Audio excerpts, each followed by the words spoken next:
పేరుకు అదొక పెద్ద మున్సిపల్ కార్పొరేషన్. ఉత్తర తెలంగాణలోనే అధిక వనరులున్న కార్పొరేషన్. అయితే ఇప్పుడు అది అవినీతికి అడ్డాగా మారింది. ఈ విభాగం ఆ విభాగం అని తేడా లేకుండా అన్నిటా అవినీతి రాజ్యం వెళ్తోంది. పెద్దపల్లి జిల్లా రామగుండం మున్సిపల్ కార్పొరేషన్లో జరుగుతున్న అవినీతిపై టీ న్యూస్ ప్రత్యేక కథనం.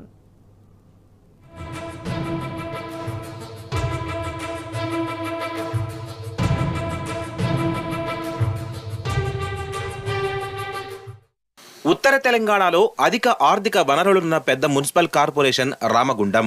50 డివిజన్లున్న ఈ కార్పొరేషన్ పరిధిలో సింగరేణి, ఆర్ఎఫ్సిఎల్, ఎన్టీపీసీ వంటి పెద్ద కంపెనీలు, కర్మాగారాలు ఉన్నాయి.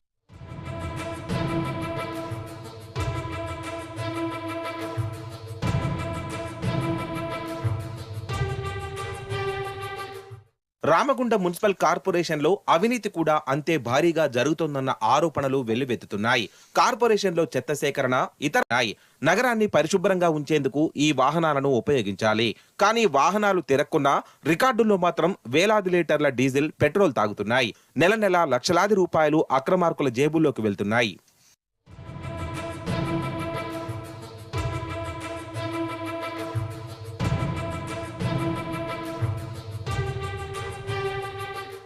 రామగుండం మున్సిపల్ కార్పొరేషన్ అధికారుల తీరే వేరు.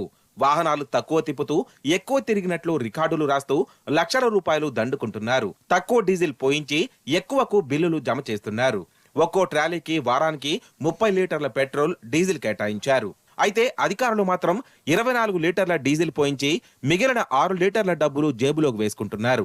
ఇలా మొత్తంగా ట్రాలీల పెట్రోల్, డీజిల్ పేరిట నెలకు సుమారు 5 నుంచి 6 లక్షల రూపాయలు నొక్కేస్తున్నారన్న ఆరోపణలు వినిపిస్తున్నాయి. కార్పొరేషన్ కార్యాలయంలో ఖాళీగా ఉన్న వాహనాలకు సైతం దర్జాగా బిల్లులు తీసుకుంటున్నారనే ఆరోపణలు కూడా ఉన్నాయి. అంతేకాకుండా కొంతమంది అధికార పార్టీ కార్పొరేటర్లు కార్లకు కూడా కార్పొరేషన్ ఖాతాలోనే డీజిల్ పోయిస్తున్నారని ఇతర పార్టీల కార్పొరేటర్లు ఆరోపిస్తున్నారు. పెట్రోల్ బంకులో రీడింగ్ ఒక విధంగా ఉండగా కార్యాలయ రికార్డుల్లో మాత్రం మరోలా నమోదు చేయడం పట్ల వాహనాల డ్రైవర్లు ముక్కున వేలేసుకుంటున్నారు. అధికారుల ఒత్తిడికి డ్రైవర్లు కూడా చేసేదేమీ లేక నిస్సహాయతను వ్యక్తం చేస్తున్నారు. ఈ రామగుండం కార్పొరేషన్ అనేది అవినీతికి అడ్డగా మారింది. పాలకులు మారినా, ప్రభుత్వం మారినా కూడా మన రామగుండం కార్పొరేషన్కు ఉన్న అవినీతి అనే పేరు మాత్రం మారడం లేదు. ఎందుకంటే ఈరోజు కార్పొరేషన్లో జరుగుతున్న పెట్రోల్, డీజిల్ దందాలకు అవే నిదర్శనం. మినిమం 30 లీటర్లు పోయాల్సింది వాళ్ళను 24 లీటర్లు పోస్తున్నారు. దాని వలన డివిజన్లలో శానిటేషన్ అనేది సరిగ్గా జరగడం లేదు. మరి 24 లీటర్లు పోస్తూ ట్రాలీలలో ఇంకా మిగిలిన 5 లీటర్లు ఎవరికి పోస్తున్నారు, ఎవరికి అమ్ముకుంటున్నారు? ఈ 5 లక్షల రూపాయలు అధికారుల జేబులోకి వెళ్తున్నాయా, పాలకుల జేబులోకి వెళ్తున్నాయా? మాకైతే అర్థం కావడం లేదు. రామగుండం మున్సిపల్ కార్పొరేషన్లో అవినీతిపై విచారణ జరపాలని ప్రజాప్రతినిధులు, స్థానిక ప్రజలు కోరుతున్నారు. ఒక్క చెత్త సేకరణ వాహనాల్లోనే వారానికి లక్షలు కాజేస్తున్నారంటే ఇక మిగతా మున్సిపల్ కార్పొరేషన్లో జరుగుతున్న అవినీతిపై రాష్ట్ర ప్రభుత్వం వెంటనే దృష్టి సారించాలని నగరవాసులు డిమాండ్ చేస్తున్నారు.